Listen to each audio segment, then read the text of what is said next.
यदि आप तुला राशि वाले हैं तो शनिदेव आने वाले समय में आपके जीवन में किस प्रकार की परिस्थितियों का निर्माण करेंगे, कौन सी महत्वपूर्ण घटनाएं घटित होने वाली हैं, क्या सावधानियां आपको रखनी है, विस्तार से इस वीडियो में हम चर्चा करेंगे।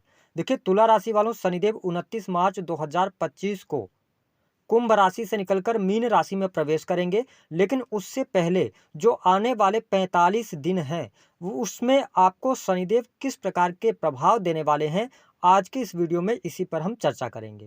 तो यह वीडियो आपके लिए बहुत ही महत्वपूर्ण है, आप इसे अंत तक जरूर देखें। और यदि आप चैनल पर पहली बार विजिट कर रहे हैं तो चैनल को सब्सक्राइब कर लीजिएगा, नोटिफिकेशन बेल को ऑन कर लीजिएगा। तुला राशि वालों, यदि आपके पास में पर्याप्त समय न हो तो आप इस वीडियो को अभी स्किप कर दें। लेकिन जब भी आप इस वीडियो को देखिएगा, पूरा देखिएगा, क्योंकि इस वीडियो को हमने 3 पार्ट में डिवाइड किया है। पहले पार्ट में हम आपको बताएंगे कि शनिदेव आने वाले 45 दिनों में आपको क्या प्रभाव देंगे। दूसरे पार्ट में ये बताएंगे कि आपको क्या करना चाहिए। तीसरे पार्ट में बताएंगे कि आपको क्या नहीं करना चाहिए और कौन सी गलतियां आपको भारी पड़ सकती हैं। तो चलिए वीडियो की शुरुआत करते हैं और सबसे पहले ये जानते हैं कि क्या आपके जीवन में, तुला राशि वालों, आप शनि की 7.5 या शनि के ढैया के प्रभाव में चल रहे हैं क्या। तो देखिए, शनि की 7.5 व्यक्ति पर कब शुरू होती है, जब भी आपकी चंद्र राशि से शनि का गोचर 12वें भाव, उसके बाद प्रथम भाव, फिर द्वितीय भाव में होता है, तो आप शनि की 7.5 के प्रभाव में रहते हैं। और शनि की ढैया कब लगती है, जब जब भी आपकी चंद्र राशि से शनि का गोचर आपके चतुर्थ भाव से होता है या अष्टम भाव से होता है, तो शनि की ढैया का प्रभाव जीवन में चल रहा होता है। तो ऐसी स्थिति में यदि देखा जाए तो वर्तमान समय में शनि का जो गोचर है वह आपकी राशि से पंचम भाव में चल रहा है। पंचम के बाद शनि 6 की तरफ मूव कर रहे हैं। ऐसी स्थिति में न तो आप शनि की 7.5 में हैं, न तो ढैया के प्रभाव में हैं। अब देखिए, पंचम भाव में जब शनि जैसे प्लेनेट आते हैं तो काल पुरुष की अगर हम कुंडली को देखते हैं तो पंचम भाव में जो राशि आती है वो सिंह आती है। मैं काल पुरुष कुंडली की बात कर रहा हूँ।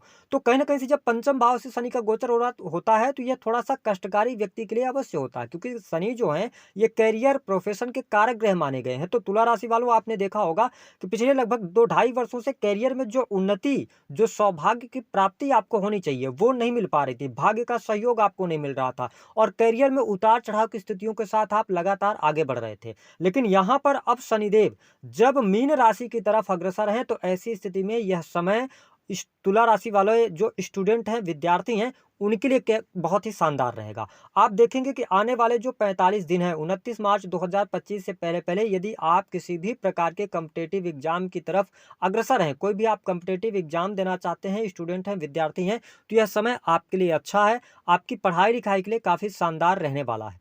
साथ ही जो लोग मीडिया इंटरटेनमेंट के क्षेत्र से जुड़े हैं अथवा कंसल्टेंसी वगैरह का कार्य करते हैं, एजुकेशन के फील्ड से जुड़े हुए हैं, आईटी सेक्टर से जुड़े हैं, अब धीरे धीरे करके स्थितियां आपके लिए सुगम बनती हुई नजर आएंगी और कहीं ना कहीं से भाग्य का भी सहयोग मिलेगा। रुके कार्यों में आपके गति अवश्य देखने को मिलने जा रही है। फिफ्थ हाउस जो है यह संतान का होता है, तो संतान प्राप्ति का भी योग बहुत अच्छा बना हुआ है। संतान की प्रगति, क्योंकि पंचम भाव में यह ससुराल योग का भी निर्माण कर रहे हैं, तो ऐसी स्थिति में संतान की प्राप्ति, संतान के करियर को लेकर जो समस्या चल रही थी, तो उन सभी समस्याओं से अब आपको निजात मिलने वाली। संतान आपकी सेटल हो जाएगी। संतान के शादी विवाह को लेकर कोई प्रॉब्लम थी तो वह भी दूर होती नजर आ रही है। इसके साथ में आप देखें, शनि आपके चतुर्थ भाव के भी स्वामी बनते हैं। तो तुला राशि वालों के लिए जो समय है बहुत ही शानदार रहेगा। यदि आप भूमि, भवन, वाहन, प्रॉपर्टी लेना चाहते हैं तो अभी भी अगर आपकी पॉकेट अलाउ कर रही है, आप असमंजस की स्थितियों में है कि आपको आगे बढ़ना चाहिए कि नहीं बढ़ना चाहिए, तो आप 29 मार्च 2025 के पहले भूमि, भवन, वाहन से संबंधित कार्य कर सकते हैं, आपको लाभ मिलेगा।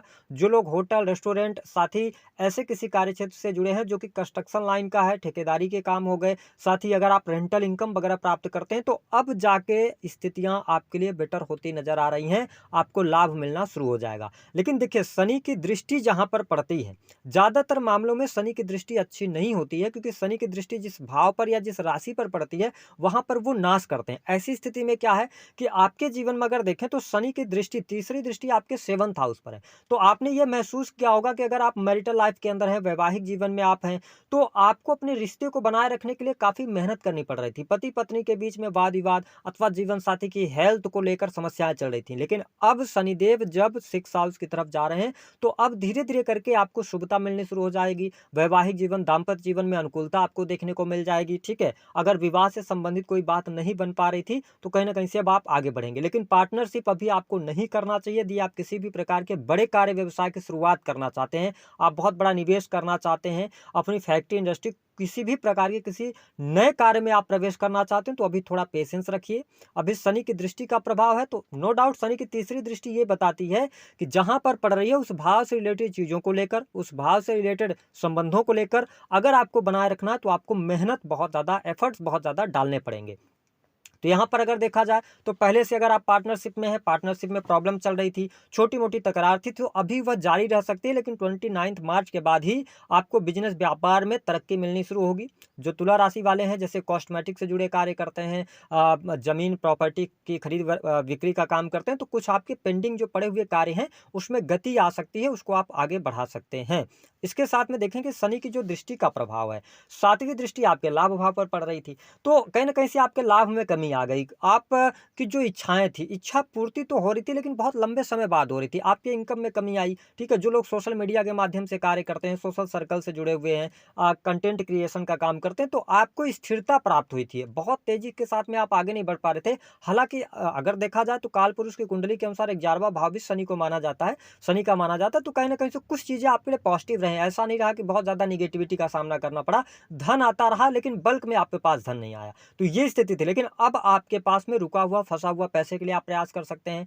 इनकम में आपकी ग्रोथ होती नजर आ रही है, लेकिन मेहनत आपको करनी पड़ेगी। अब देखें शनि की जो 10वीं दृष्टि का प्रभाव है वह आपके सेकंड हाउस पर पड़ रहा है। सेकंड हाउस पे वृश्चिक राशि आती है, बहुत अच्छी राशि नहीं मानी जाती है। शनि की कहीं कहीं ना कहीं से शनि के ये दुश्मन ग्रह माने जाते हैं, मंगल। तो ऐसी स्थिति में वाणी पर आपको कंट्रोल करने की आवश्यकता है। अभी भी पारिवारिक जीवन में पहले से की अपेक्षा काफी स्थितियां अच्छी होने जा रही हैं। परिवार में किसी सदस्य को लेकर कोई स्वास्थ्य संबंधी चिंता थी तो वह भी दूर होगी। और सेकंड हाउस यानी अब आप संचित धन करने की तरफ आगे बढ़ सकते हैं। अभी तक प्रॉब्लम क्या चल रही थी, जो आपका संचित धन था वह भी खर्च हो रहा था किसी न किसी कारणवश, लेकिन अब यहाँ पर शुभता आपको मिलनी शुरू हो जाएगी। और शनि का पंचम भाव से गोचर बहुत अच्छा नहीं माना जाता, इस वजह से बीमारियों पर पैसा खर्च होना, ये सारी चीजें थी। लेकिन तुला राशि वालों, अगर देखा जाए तो इस समय अवधि के दौरान अब आपके जीवन में कर्ज की समस्या है। नई नौकरी आप प्राप्त करना चाहते हैं, आप प्राइवेट सेक्टर के अंदर ऑलरेडी नौकरी में है, तो किसी भी प्रकार की बहुत बड़ी समस्या अब नहीं आने जा रही है। चीजें आपके लिए अब धीरे धीरे करके अनुकूल होना शुरू हो जाएगी। इस समय अवधि के दौरान यदि आप विदेश के लिए ट्राई कर रहे हैं तो अच्छा समय है। विदेश जाना चाहते हैं, बहुत बढ़िया है। विदेश में रहकर कोई काम करते हैं, इंपोर्ट एक्सपोर्ट का कार्य करते हैं, या किसी भी प्रकार के डिजिटल प्लेटफॉर्म के जरिए आप विदेश से जुड़े हैं, तो आपके लिए समय अच्छा है। मेहनत करेंगे तो आपको लाभ भी प्राप्त होगा। साथ ही देखा जाए तो यहाँ पर आपको अभी क्या नहीं करना चाहिए। देखिए तुला राशि वालों, 3 चीजों पर आपको विशेष तौर पर ध्यान रखना चाहिए। शनि जाते जाते, क्योंकि शनि अब पंचम भाव से निकलकर छठे भाव की तरफ जा रहे हैं, तो आपके मैरिटल लाइफ में थोड़ा सा यहाँ पर प्रॉब्लम ज्यादा हो सकती है। तो इन 1.5 महीनों में थोड़ा आप सहजता के साथ में बढ़िएगा। दूसरा, आपको क्या नहीं करना चाहिए कि आपको बहुत ज्यादा पार्टनरशिप की तरफ अग्रसर नहीं होना चाहिए, बहुत बड़े निवेश से अभी आपको बचना चाहिए, ठीक है। तीसरी स्थिति कि अगर आप अपनी इच्छाओं पर थोड़ा सा आप नियंत्रण रखकर चलेंगे तो अच्छा रहेगा। हालांकि खर्चों की अगर हम बात करते हैं तो खर्चों में कमी आपके आने वाली है। अच्छा, आपको किन बातों का ध्यान रखना चाहिए, तो देखिए आपको अपनी हेल्थ का ध्यान रखें। हेल्थ पर को लेकर कोई ना कोई खर्चा अभी आपके सामने निकल कर आ सकता है, इस पर आपको कंट्रोल करने की आवश्यकता अवश्य रहने वाली। हालांकि अकल्ट, एस्ट्रोलॉजी, ज्योतिष, तंत्र मंत्र, साथ ही रिसर्च के फील्ड से जुड़े जातकों को अच्छा खासा लाभ यहाँ पर प्राप्त होता नजर आ रहा है। साथ ही आप देखेंगे कि जो लोग ऐसे किसी कार्य क्षेत्र से जुड़े हैं जिसमें उनके लाइफ पार्टनर सहयोगी हैं, यानी कि अगर आप ऐसा बिजनेस कर रहे हैं जो कि आपके लाइफ पार्टनर के नाम पर है, तो उसमें आपको शुभता मिलेगी, पिता का सहयोग आपको मिलेगा, धर्म कर्म के प्रति आप में रुचि जागृत होगी। तो ये स्थितियां आपके लिए बेहतर यहाँ पर बनती हुई नजर आ रही हैं। आत्मिक संतुष्टि भी आपको प्राप्त होगी। अब बात कर लेते हैं तुला राशि वालों, आपको उपाय क्या करना चाहिए। देखिए शनि पंचम के बाद छठे से गोचर करेंगे और शनि आपके लिए योग कारक प्लेनेट होते हैं, तो आप शनि से रिलेटेड चीजों का दान कर सकते हैं। जैसे लोहे का दान कर दें, काली वस्तुओं का दान कर सकते हैं, ठीक है, जूते चप्पल का दान कर सकते हैं। तो अगर आप शनि से रिलेटेड उपाय करते रहेंगे तो आपको अभी शुभता मिलती रहेगी। और चीजें आने वाले टाइम, जो आने वाला समय है 29 मार्च के बाद, वह भी आपके लिए काफी बेहतर यहाँ पर साबित होने जा रहा है। तो दी गई जानकारी